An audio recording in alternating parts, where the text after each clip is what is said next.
Welcome to our session this afternoon, Impactful Home Visit Observations. Thank you for joining us. My name is Crystal Del Maso and I am with DECA. I will get to your wonderful speakers here in just a second. Just a few housekeeping notes.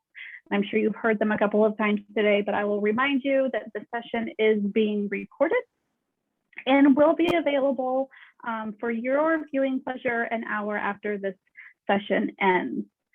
We do want to hear from you today, so make sure that you put your comments in the chat. You won't be able to put them in the Zoom chat, but you'll be able to use the Passable chat. So use that platform chat and share all of your comments and your questions there, and we'll make sure that we are watching that chat as well. Also watch the chat because I will share continuing education information in the chat, so you'll be able to get that if you need that. Otherwise, please keep yourself muted unless our speakers ask you to unmute yourself, and then unmute yourself and you can participate that way as well. So we have Terry Jansen and Michelle Kelly, and they are going to be speaking to you, and they will actually introduce themselves. So I will turn it over to you, Terry and Michelle. Thank you, Crystal. I am Michelle Kelly, and I am the coordinator for the Blue Valley Parents as Teachers program here in Overland Park, Kansas. I have 2 kiddos, and that's how I got involved with Parents as Teachers. I taught high school actually here in Kansas City, Kansas, and just really felt like would love to go back to the beginning after I had a Parents as Teachers person come in, which happened to be Terry, who's my co-leader today. She was my parent educator for my youngest, my son, who's now a senior in high school.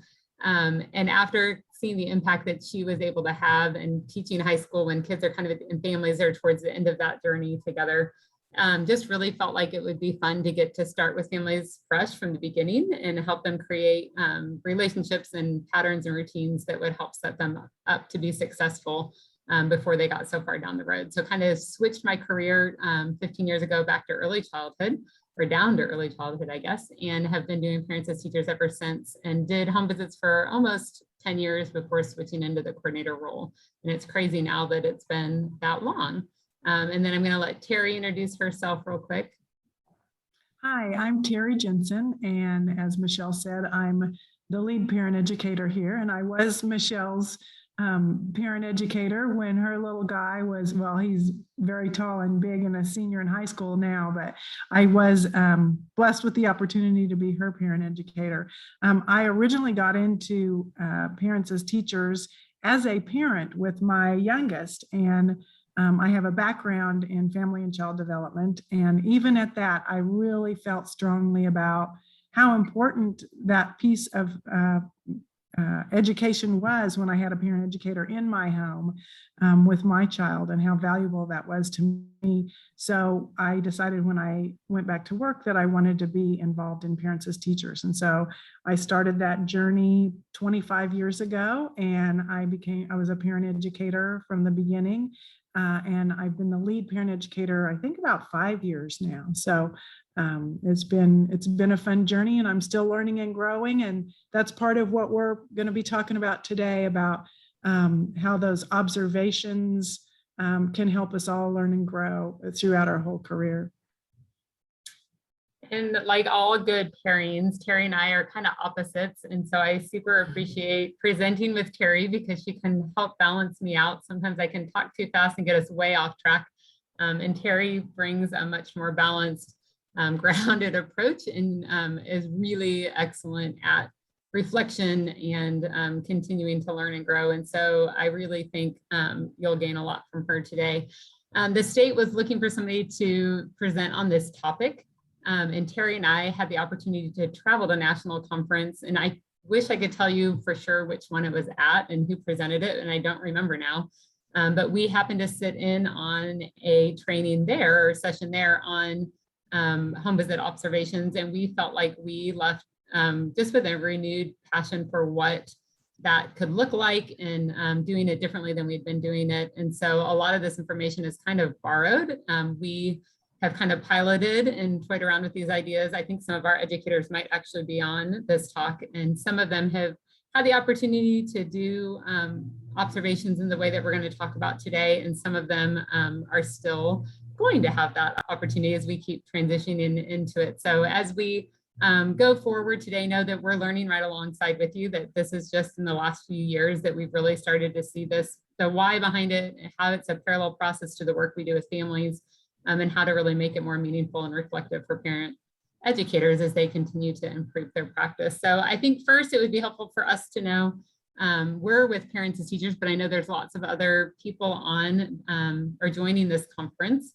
And so we would love for you to put in the chat, and you can practice, this will be a good time to practice using the chat on that Pathable site, if you still have that open, and just pop in the chat what program you're with and what your role is with that program, so we can kind of get a feel for the audience today.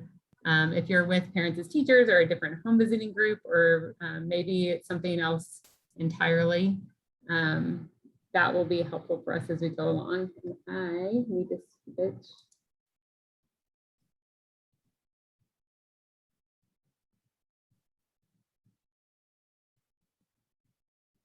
I'll give you another minute or two to pop those in there. Several PAT people, Head Start, KCSL. Awesome. We're going to do our best today to try to make it somewhat general. I'm guessing if you picked this topic that you use home visit observation as part of your program to help your home visitors continue to improve their practice. And so we are going to try to make sure that we're general enough that it can apply to any type of home visiting program. And so we'll be approaching it from kind of the coordinator perspective of how to make the most out of your annual observations. For parents as teachers, we are required to do an observation every year on each of our home visitors. Your program may look a little different. If you're a home visitor on this call or work alongside a program, it will be still great information, and it might be, you might catch some things that make you take ideas back to your coordinator or supervisor of ways that you think that this type of observation could help you in your work. So I think you can still get information that will be helpful to you as you reflect on your practice moving forward. So the why is always where I want to start. You know, why do we do the work that we do in the big picture? And then as we're adding in different types of policies, why are we doing them? Why do we do home visit observation? And a lot of us might just say, I do it because we have to, it's a requirement. And that's as far as we've ever thought about it. So I want you to take a minute and think about, what is the goal of home visit observation to you? What does that mean to you? And you can put it in the chat, or if you even want to unmute yourself. I know there's a lot of people on here, so it may feel safer to put it in the chat, but we'd love to see some of your whys as to why you think that doing observations of home visitors is important. The chat is saying it's unavailable. It won't let us write anything on the chat. Thank you. That's because they're making you do the chat through that Pathable. So the same place where you clicked on the link, if you go back to that website, which is tricky if you only have one screen, there is a chat option right below where you clicked onto the meeting. And feel free to just share vocally if you'd like. We'd love to hear what you have to say. So supporting the family and achieving their goals, I see pop up in there. Why else would you want to do observations of your staff, of the home visitor doing a home visit? So that's kind of the lens we're looking at. So we have 17 home visitors in our program, and we go out with them once a year on a home visit to observe them in practice. And so what would be a why as to why that would be meaningful work? Anybody want to just unmute and share? Fun to share success with our staff the same way we do with families. Absolutely. Assist families in providing the best environment for their littles. Ensure that they're getting the training they need and resources. Absolutely. Getting to see how the parent educator is working with the family. Any changes. It allows us to give, that feedback to them. Awesome.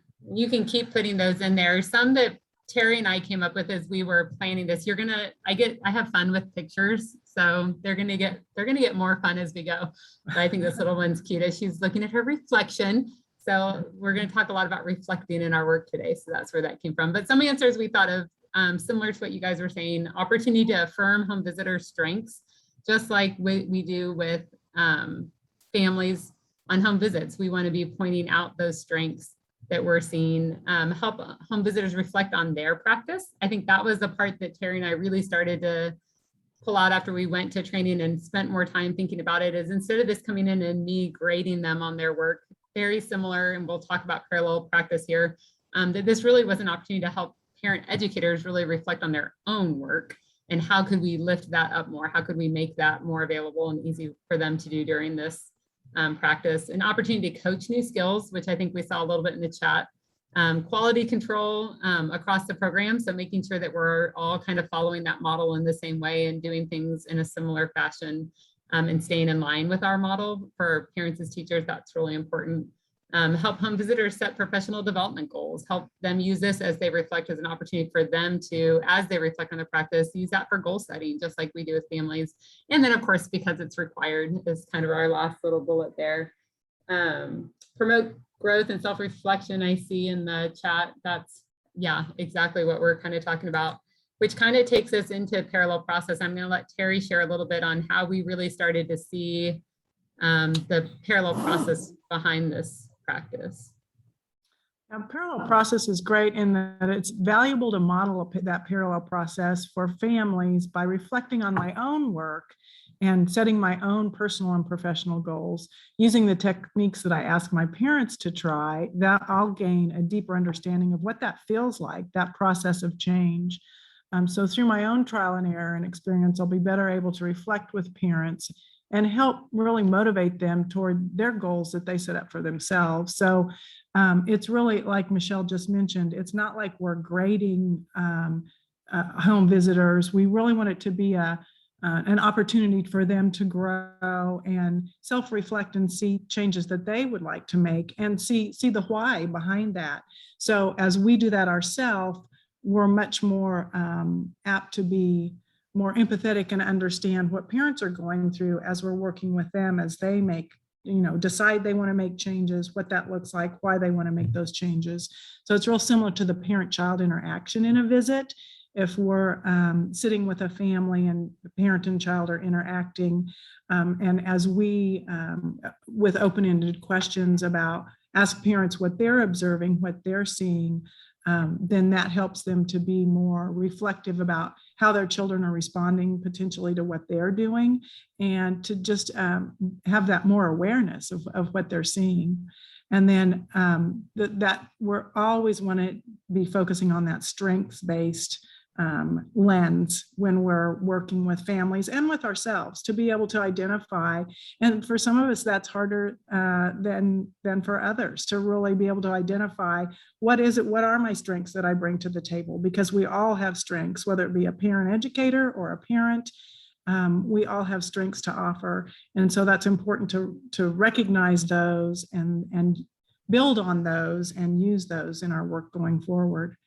And then I really love the value of an open-ended questions to spark that reflection. So when working with a family, helping them draw out those observations that they're seeing that are happening rather than us telling them. So it's just like as we work with parent educators, it's much more powerful to have someone be able to have that time to reflect on themselves and to come up with those observations on their own. And then goal setting, really important to identify what exactly is it that I'm wanting to achieve. So as a parent educator reflects on their strengths and how they want to use those to their best of their abilities. And then also what things might they want to work on a little bit, and then be able to help them design those goals so that they can meet those. Thank you, Terry. Parallel process was something they talked about in our training. When I was a home visitor, I heard that term, but I didn't really understand it until I was a supervisor. And I think as a supervisor, when we can start to see our work with parent educators or home visitors as parallel process to their work with their children, which then becomes the parent to their child, it kind of trickles all the way down. And so if we're modeling those open-ended questions and being strength-based and helping them reflect on their own practice, we're really helping to model what we want that relationship with that parent to look like Terry said. And so I think it really has the potential to, help, to just be more impactful to the parent or the home visitor. I'm going to try to use that word, home visitor. If we say parent educator, we mean home visitor, same thing in our world. But if we are allowing them to come to their own realizations of areas of growth, it's just going to be a lot more likely, just like with a family, if we can, kind of share information with them, help them reflect, and then them set their own goals, that's just going to go a lot further than if I just come in and share something if they're not seeing it themselves. So the power of video, like I said, my pictures are just for fun to make us laugh. It's the end of the day. We get to be the last session. So we have to smile a little bit. I like her sticking her tongue out. I think we all know somebody in our life that sticks their tongue out when they're focusing.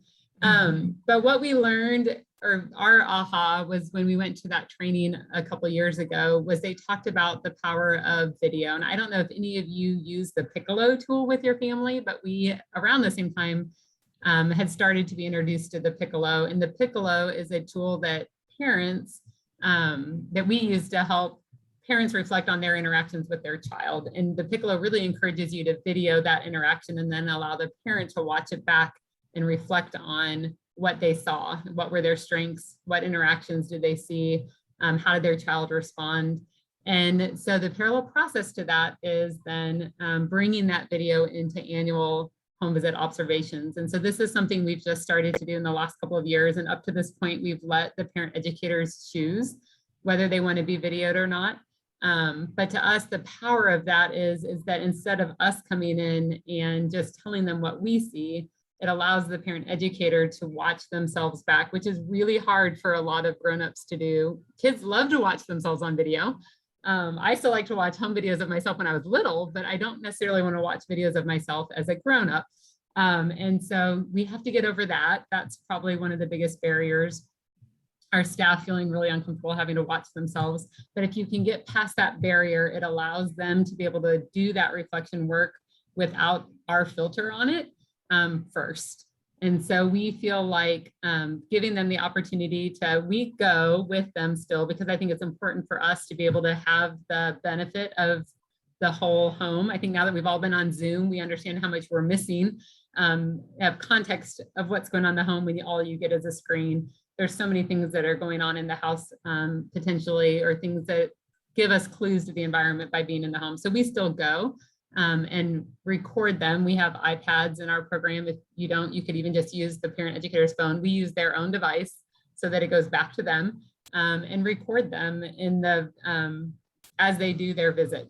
And so we're going to walk through that whole process with you. We're curious if anybody else has tried using video before. And again, you can just kind of put it in the chat if that's something that you've done.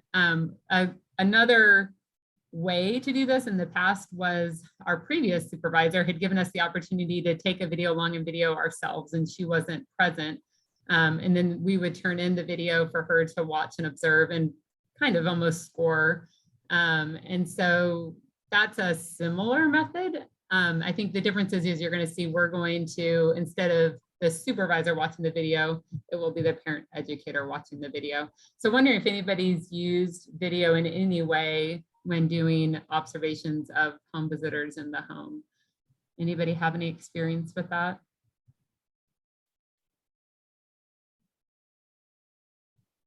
Quiet group on a Monday afternoon.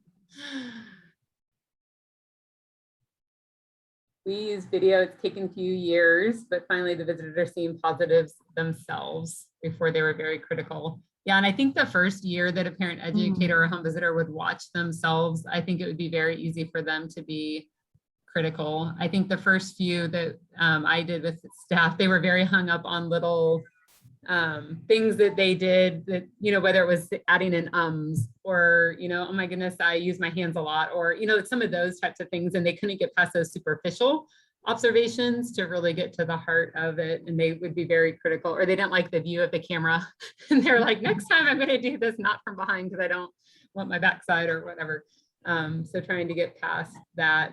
And I think, when we've done observations in the past, and I would try to take tons of notes so that I could recapture a moment for them and tell them about it. I think it was harder for them to really recall and remember what that looked or felt like in that visit. And I think when you go back and watch it, the good looks even better, but sometimes it is. Sometimes if something didn't go super well or something, they'll see that too. And so I think that, you know, they could be a little critical with themselves. I'm an ABC parent coach. We video each session and then, review the clips. And those, as I recall, Dawn, I do remember now that you say that you guys do that. The parent watches those themselves too, correct? I think.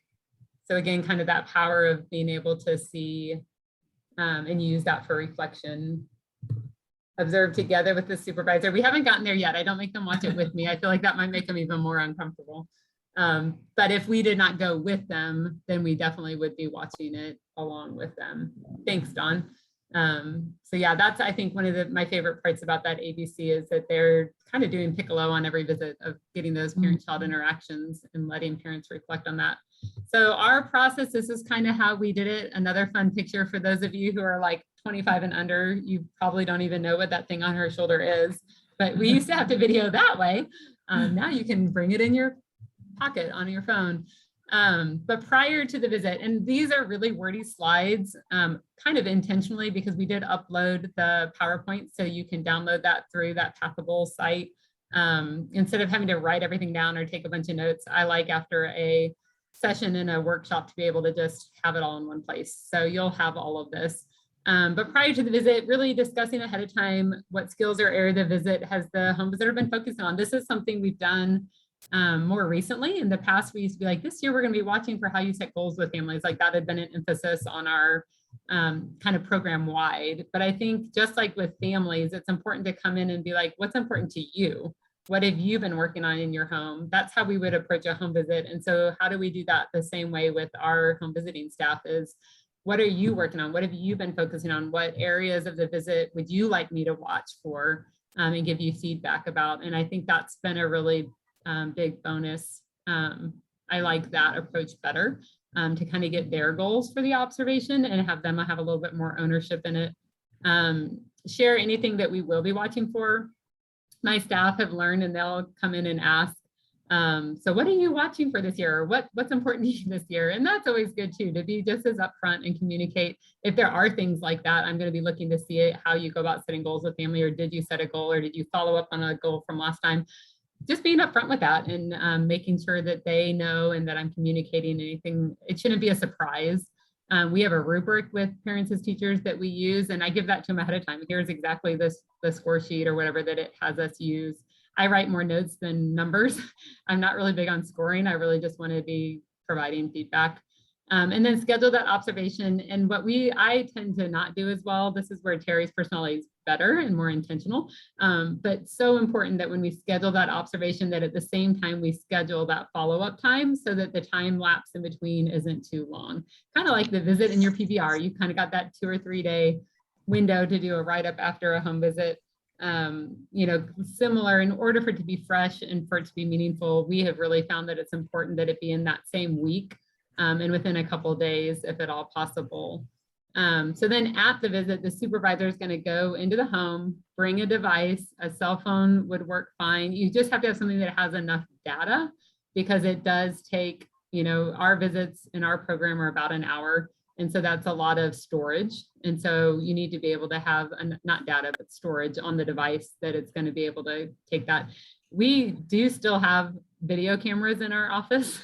I don't know where we would play said video, but if you don't want your educators to have, or home visitors to be using a device, you could still use an old school camera or something like that that your program would buy. But I think it's important we do it on their own. That way we don't have to worry about trying to email it or share it. That gets complicated with that big of a file. So we just do it on their own device so that then it's easy for them to watch back. We try, just like most of you, if you've ever done observations in a home, to be as inconspicuous as possible. Sit to the edge of a room, try really hard not to make eye contact or engage with the child so that it can feel as natural as possible. I like to sit behind the parent educator whenever possible, just so that they can maybe get enough into their visit that they'll kind of forget that I'm there. I know that's probably not the case. I reassure them a ton too, that I know that it's different when I'm here and that makes you nervous and that you're probably thinking a little bit more than you normally do, and try to be really reassuring about that too. And then immediately following, I do give a few strength-based words of encouragement. We're not going to do a full recap. We think it's really important not to have that conversation in the driveway, because then the family's looking out the window and seeing you talking about them on the driveway. So I'll either send them a quick text, or if I know they're coming back to the office, I do think it's really important to say, thank you so much for letting me come. That was beautiful. Wow, I loved XYZ. You have such great rapport with that family. Give them a few things, because when they come out, if you don't say anything, that's going to feel really uncomfortable. I think it's important that we give them a little bit of positive encouragement, because they just did something really hard, and being vulnerable enough to allow themselves to be watched. And really, as much as I'd like to say that we're not critiquing them, that's what it's going to feel like to them, to, no matter what. And so then I'm going to let Terry kind of talk about this part, because I think it's really one of her strengths. But after that visit's over, then giving them back their device, and then in that window before we meet again, ideally 48 hours, it may need to be a little bit longer based on your schedule, have them watch back that video. And then Terry's going to kind of take you through how we like to work on the reflection piece of it. We really, I don't think we can stress enough how important it is to have that quick turnaround from when the visit happened to when the parent educator is reviewing that visit, to then when the home visitor and the person that observed the interaction meet, because we're all busy, we're getting in all those appointments, and you can quickly kind of lose sight of what happened on that particular visit. And so the sooner you can do that, get together and discuss, the more valuable it's going to be. And the whole point of the observation is to really support the home visitor and help them to develop a clear picture of all their strengths and all they're doing really well, and then what they want to do, what their plans are for continuing to learn and grow. So I think that's a really important thing that we continue to stress, to impress, is how quickly that you meet again. And then when the parent educator or home visitor, I'm so sorry, when the home visitor is reviewing their recording, this is a list of questions that are just thought-provoking, open-ended thoughts to help them really get the best out of that time of watching that home visit. I wouldn't encourage a parent educator to think about each and every one of these questions by any means, but definitely this is just some ideas of things. So to share these with the home visitor, and encourage them to read through that ahead of time before they watch it, so that then they have some specific things they're thinking about. So one thing is just overall, what stood out to me as I was observing this visit, what did it feel like? I can remember what it felt like when I was there, but then stepping back and being an observer of that interaction, sometimes you get a little different perspective than when you were right there involved in the conversation, and really being an active listener with the parent and the child, and just stepping back and not having to listen for what the parent's trying to say, but just observing the interaction from an observer. And so what strengths I exhibited during that time, what did I see that I felt really good about, that I did really well, and that really seemed to be supportive of the situation at hand. And how did my observations affect how the visit played out? I think that's really important too, because we are a facilitator when we're in there, and we're partnering with those parents, but we're facilitating that hour of time. So what did I do and not do, and how important was that? What conversations I started, and what times was I quiet, and how powerful that is as well. What cues from the parent did I use to guide the interaction? And you're picking up on that during that interaction, but then to step back and observe, gosh, was there something that I missed? When we were having that conversation and it was playing out, my mind was going one direction, but gosh, looking at it now, it looks like maybe mom had something else on her mind, or dad I really missed that opportunity to give dad some really positive feedback about something he was doing with the child, because I was, finishing a sentence with mom. So that's always helpful too, I think, to notice all the things that you did well and things that you commented on, but also, did I miss anything? And how might that affect my work going forward? And who interacted more frequently with the child? Was it a parent or caregiver, or was it myself? And then think about, why was that? What was happening during that time together that encouraged the child to interact with one adult over another? And did it play out how I was hoping before I went in there? Or was I expecting something a little different? And if I was expecting something a little different, what might I do differently in order to kind of steer that interaction into another direction? And how did I partner with the parent? That's another piece to what we do, is being that partner. And so what did that look like? And how did I facilitate parent-child interactions? And sometimes, once again, I'm all about quiet. I think there's a lot of power in just sitting back and observing and being quiet for a minute. And I think that that's an important piece to what we're doing, and that really can encourage that parent-child interaction. And how did I support the parent in self-reflection? I'm observing this, reflecting on myself, but how did that parallel process, once again, how did I support the parent in their self-reflection? And how did I know what the parent was wanting from this visit? Did I reach out to them ahead of time before the visit and ask for information about what they really wanted to focus on at that visit? Or did I just kind of come in with my set plan of what I thought was going to happen? And then was I flexible when that visit was happening and maybe something unexpected happens? How did I really help that all play out? And how did I know, did I fulfill that need? If the parent had something that they wanted to specifically talk about, how did I know if that need was met? Did I ask, or was that offered up? Or how did I get that information so that I know that time with the family was valuable to them? And something that I like to use in those situations is just asking the parent, what stuck out to you today? What would you want to remember and think about going forward? Or what would you want to share with a parenting partner if they weren't present today? And what do you want to make sure to have a discussion with them about? And what would I do differently if I had the opportunity to do the visit again, and why? So these, like I said, these are all questions that are certainly helpful in helping the home visitor reflect, but definitely not something that they have to think about each one of those individual questions. Yeah, and so I think that would be kind of a supervisor decision of, are you going to pick your favorites that you want them to focus on, or do you give them the list and ask them to pick 5 to respond to? We just brainstormed a bunch of them. Definitely probably too many for them to do all of them. But those are some good things to get them thinking.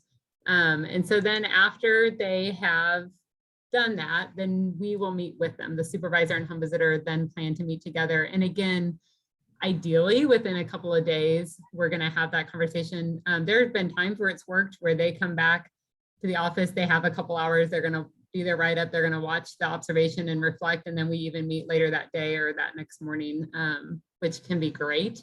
And so these are then similar, again, kind of that parallel process after they've had that time to reflect on their work, that these are then some questions that you can use to guide your conversation. And again, not asking them all of these, but these are some really great ways to get it started. I saw Susie on here earlier. Susie Green is great at using scaling questions. And so one of the things that Terry and I have talked about doing this year is asking them to rate their visit on a scale of 1 to 10. If 10 was the ideal perfect visit and it went exactly how you planned, it would be a 10. And if the whole thing was a mess and you didn't get through your plan and you didn't feel like it was helpful at all, it would be a 1. Where would you score yourself? And then, kind of start off the conversation with that, and then say, I love the way Susie says it, is let's say they say a 6. Well, what would have made it, and, or why was it, I love one of the ways she flips it is, well, why was it not a 5 or a 4? Because that makes them say some positive things first. And then what would have made it 7 or 8, just a couple numbers higher. And I think that's a great tool to use in this scenario with a parent or a home visitor. By the end of this hour, we'll get that terminology down. And I think it's really important to start off the conversation was this a typical visit for you? Did something happen in this visit that made it, kind of different than what would a normal visit would be like? Because sometimes there are things that, pop up or happen, or if they just say, oh my gosh, I was so nervous and I was thinking about this and this and this, and I normally would have, they may, all of the notes that you had of things you wanted to correct, they may be able to spit all of those out to you in about 30 seconds because they know and were self-aware in that visit and they just had had a rough time with you there observing them. And so I think it's important to give them that opportunity first for them to be able to give you that feedback. And then, again, starting off with those strengths, what were some strengths, what are some things you did really well? How did your reflection go as you watched over, as they took all those notes? What stood out to you as you reflected over? What were those highlights? What did you learn? All of that kind of stuff. We don't have to read through all of these questions for you, but I think it gives you an idea of just kind of the thought process we go through. When you're on a visit, don't have to say, what's your first reaction? How did you react in the visit? If something came up in the visit, how did you respond? How would you have liked, is that how you would have liked to respond? Kind of like Terry said in the end of the other ones of, if you could do it again, how would you have done that differently? I think the way I would tie it up, no matter which of these questions you choose that fit you and your home visitor and your program, to be able to wrap it up with, how will this observation and what you learned today and your reflection over watching this visit, how will this impact your work going forward? And then right after that of, how can I support you in that? Do they need more resources? Do they need training? Do they need a mentor or support person in the office to, maybe they need to go watch another home visitor who's really good in that area, one of their strengths. If there's some tangible ways that we can help support them, or is it just, following up with them, in that we get to do reflective supervision every month with our staff. So carrying those themes over, if they say that they're going to be working on, maybe it's even just doing a wrap up at the end of the visit with the family, checking in with them each month at that reflective supervision. How is that going? What's making it hard? Do we need to talk that through and come up with a plan for that? And I think this leads so nicely then into that professional development goal. We do one annually that's kind of a year-long goal, but then even just month to month, we try to do goals with our staff in their reflective supervision time.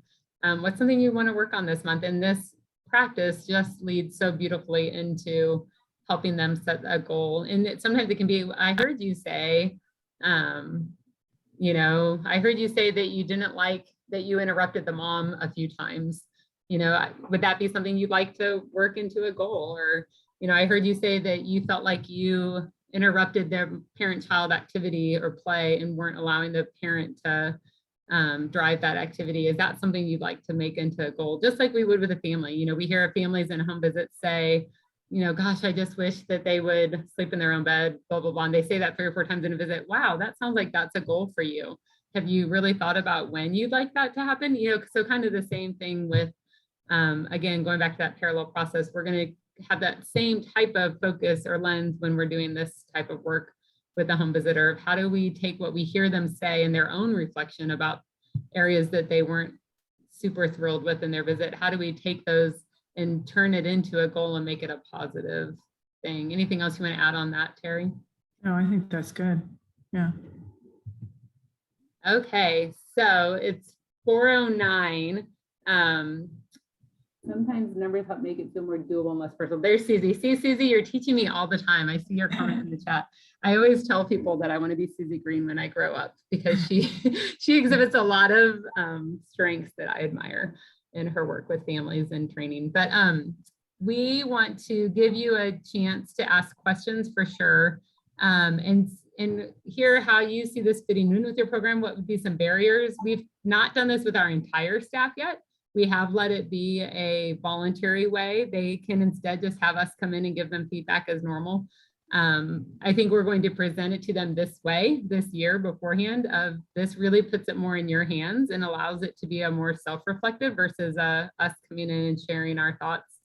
And so we are continuing, like I said, to learn right along with you into spreading this and helping our staff feel comfortable program wide with this, but would love to, we have tried it though. And we have put it into practice over the last few years with a lot of success. And the home visitors who have gone through it, once they've done it, say that they really felt like it was valuable. So that spurs us forward. And I think as Terry and I get more and more comfortable with the process, and doing this presentation was helpful because it made us write it all down and put it into words. And so I think it will help us be a lot more intentional with it. But if there's things that we can help you with, as you have questions or think of barriers that you could see in your program that we could talk out with you, we would love to open it up now. And you can just unmute yourself for this part and speak up, or you could put it in the chat if you have a question. Does anybody have thoughts on how this might work?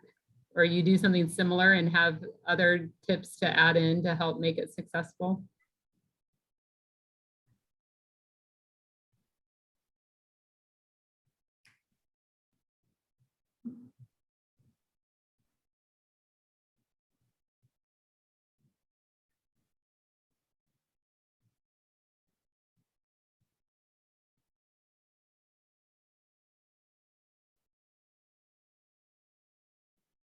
If you don't feel comfortable talking, you can put it in the chat.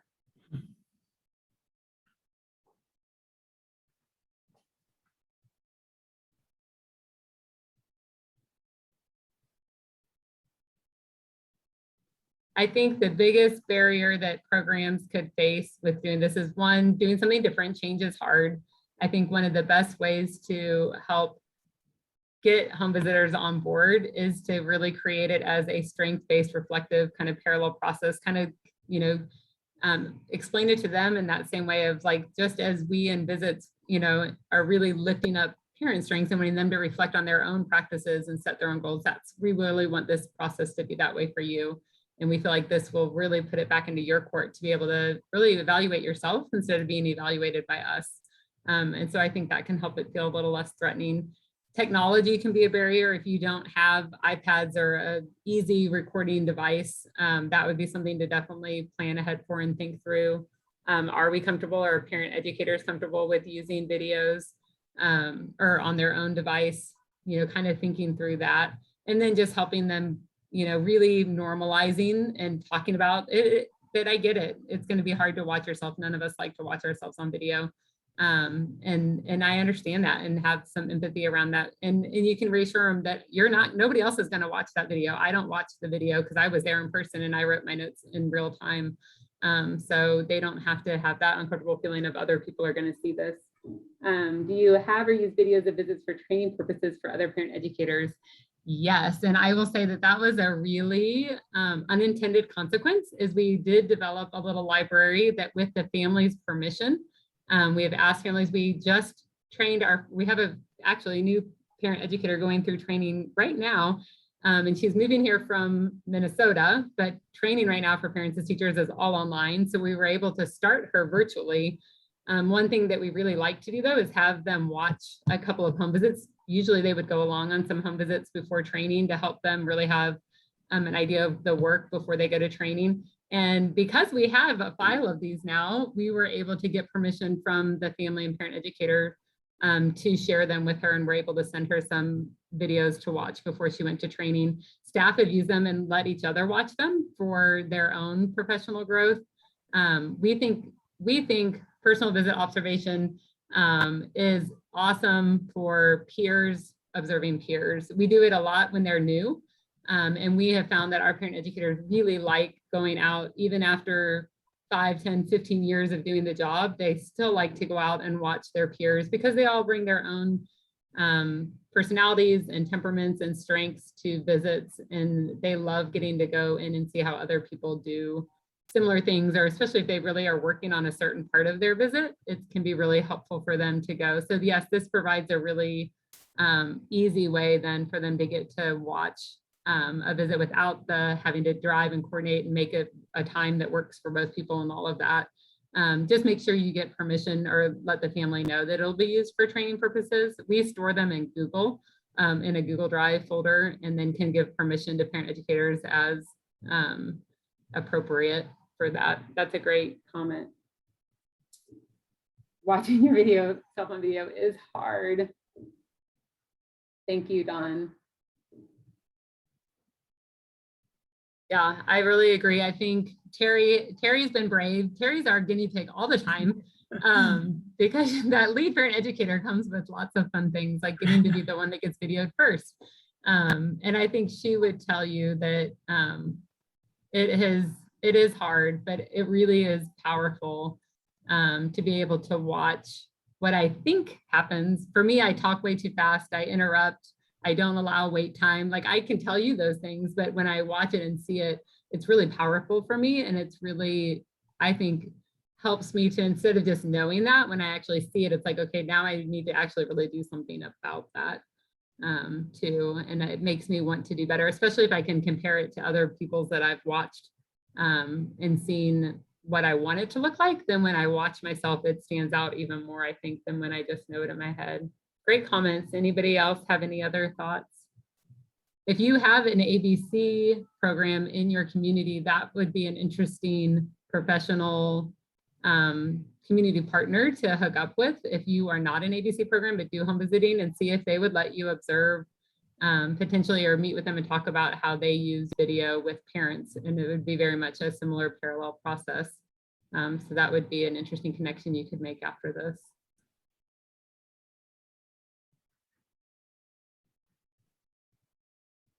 Yeah. And so if you've not used the Piccolo, that is another tool provided by, I think it's through Brooks, but it's a parenting interaction, and it's basically the same thing for a parent. Like, it's taking it down to that next level, and it's you really recording the parent interacting with their child, and then them walking through the same type of process where they reflect on that interaction. So that's a tool that anybody can use. You buy it through Brooks and can train your own staff, or they will, for a hefty fee, they will come train you on how to use that tool. But it would be an interesting thing to incorporate both into a home visiting program because of that parallel work. Like, I think it really informs each other. Like, as I get observed and go through that process, it's going to help me be better able to, one, have empathy for the parent. I think I'll, the conversations I have with the parents, how I, approach it just in a more sensitive way, but also with that knowledge and confidence of knowing how powerful that can be, and the tool that it can be. So we appreciate, go ahead, Terry. I was going to say, and great to share with the parents, if you were doing a recording of parent and child, to share with them, I've been through this process before, and I know what that feels like and how it could be feel a little uncomfortable, but I also know how powerful that was for me to observe myself in those interactions. So yeah. And we laughed because when we first started doing the Piccolo and videotaping families, we thought they'd want it. We're like, oh, and then we'll send you the 10-minute clip of you playing with your child. And we thought these parents would be so excited, because how many caregivers out there have a video of them in beautiful play with their child for 10 minutes. And so many of the parents were like, oh no, I don't want to see that. I don't want a copy of that. And so we do all, as a culture, have to work on being better at being able to be okay with watching ourselves on video and embracing all of ourselves, and not being so critical of ourselves. So we definitely need to practice on that. Oh, that's very sweet. Susie says that she was able to share a video with a family after their child had passed away, and she had such a gift of them playing together. That's beautiful. Video is powerful. I think we've seen that in our world with the social media and media in general stuff now. Video is very powerful. So in parting, I guess we would encourage you to try to work through some of those barriers, problem solve with your supervisor, or if you have a lead educator or a trusted person on your staff, and just start the conversation of how you might consider implementing this. What barriers would you run into? Are they things we can overcome? And how, how would this work and look in our program? And Terry and I are happy to, answer emails if you have questions afterwards and want to talk it out a little bit more specifically for your program. Happy to do that. And I think you'll find that there's, like I said, other community partners in your area who may already be doing it. So have conversations with other people and see if you can kind of cross over some of those barriers. I think you'll find that it's worth it. I think it's powerful. And I think anytime you pause long enough to really reflect on our work, it's so easy to get caught up into the busyness of being a home visitor and the planning and the driving and the visiting and the writing up and the screenings and, checking all the boxes, that I love the opportunity for them to sit and pause and reflect intentionally about their work. And so hopefully reflective supervision provides that once a month. If you don't get to do reflective supervision, I highly recommend that. That could be a whole nother topic if your program doesn't have that as a requirement. But I think that you can use an annual observation as a really great time to pause and bring, kind of that reflective piece back to their work and helping them grow. So that's all we have for you today. Go ahead, Terry. I'd like to add too, you've got a couple of minutes. We're finishing a couple of minutes early. And so once again, using that parallel process, take a few minutes to reflect back on this 50 minutes of time and the information that you heard today. And think about if there was Michelle and I will feel really good about the work that we just did this last 50 minutes, if each one of you is able to have one takeaway from this little presentation. If there's one thing that helps you moving forward in the work that you do, we'll feel really good about that. So I'd encourage you to take just a few minutes right after we're done here to reflect on what you heard and what might be of value to you in your program. And Terry and I will stay on for the next 8 minutes that we have here, if Crystal's okay with that. So if you do have questions as other people are exiting the room, if you feel more comfortable asking, we'll hang out here for a few minutes and see if anybody wants to ask any questions. We'll be available. And if you have any takeaways you want to put in the chat so that other people go, oh yeah, that part was good, feel free to put those in the chat for your colleagues to help them reflect. Thank you, everybody. Thank you, Michelle and Terry. And man, that was a lot I have so many notes written down. So thank you both. Don't forget, tomorrow, 12:30, same place, same time. I'll meet you back in another session on the same platform for more great information. With that, you have 7 minutes back to your day to go and reflect. Thank you all for coming today.